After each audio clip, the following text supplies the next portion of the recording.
ये अरहर की दाल है यानी तुअर की दाल, ठीक है। इसको मैंने भिगो के रख दिया था 3 से 4 घंटे और फिर मैंने इसको प्रेशर कुक कर दिया था सिर्फ 7 से 10 मिनट। तो ये मैंने 1 कप दाल ली हुई थी, 3 से 4 कप पानी में मैंने उसको सिर्फ बॉईल करके रेडी करके रख दिया है। अब आपने क्या करना है, इसको मैश कर देना है। अब मैंने क्या किया है, बिकॉज मैंने प्रेशर कुक किया है, इसको मैश करने की ज़रूरत ही नहीं है। इट्स एब्सोल्युटली वेल ब्लेंडेड, ठीक है।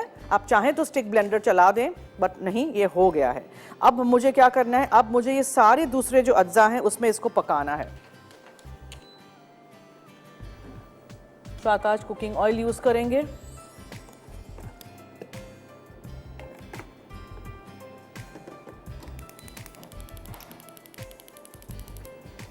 सो इसमें ज़ीरा है, कोल वाली मिर्चें हैं, अदरक का पेस्ट है, टमाटर चॉप्ड हैं, ये फ्रेश ग्रीन गार्लिक, हरा लहसुन है, हल्दी है, नमक है, लाल मिर्चों का पाउडर है, एंड में हरा धनिया जाएगा।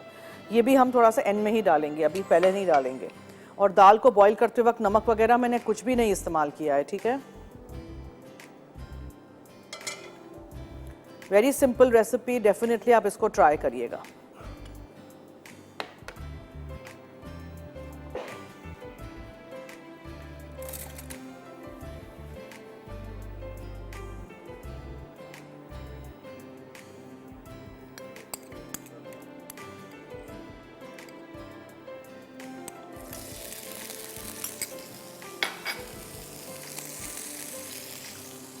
अदरक का पेस्ट,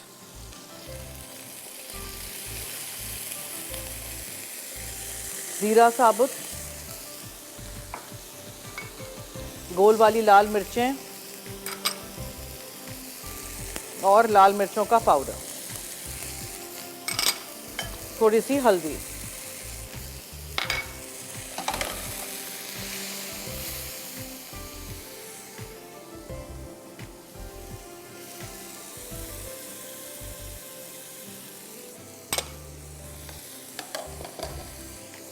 टमाटर डालने के बाद ये बॉईल की हुई अरहर की दाल इसमें चली जाएगी।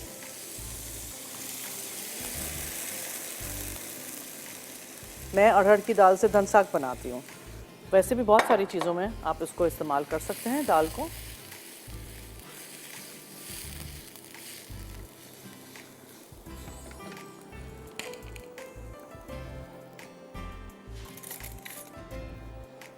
नमक,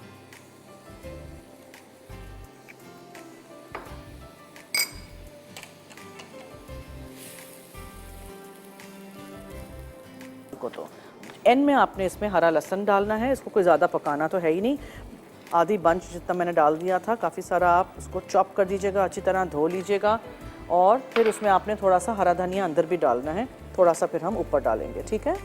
then your recipe is complete. इतना आसान था। अगर दाल आपने बॉईल करके रखी हुई होगी तो ये बहुत ही जल्दी झटपट इस तरह ये तैयार हो जाएगी। फिर आप ज़ीरा चावल के साथ या बॉयल चावल के साथ या मटर पुलाव के साथ इसको सर्व कर सकते हैं, ठीक है। You can make it thick also.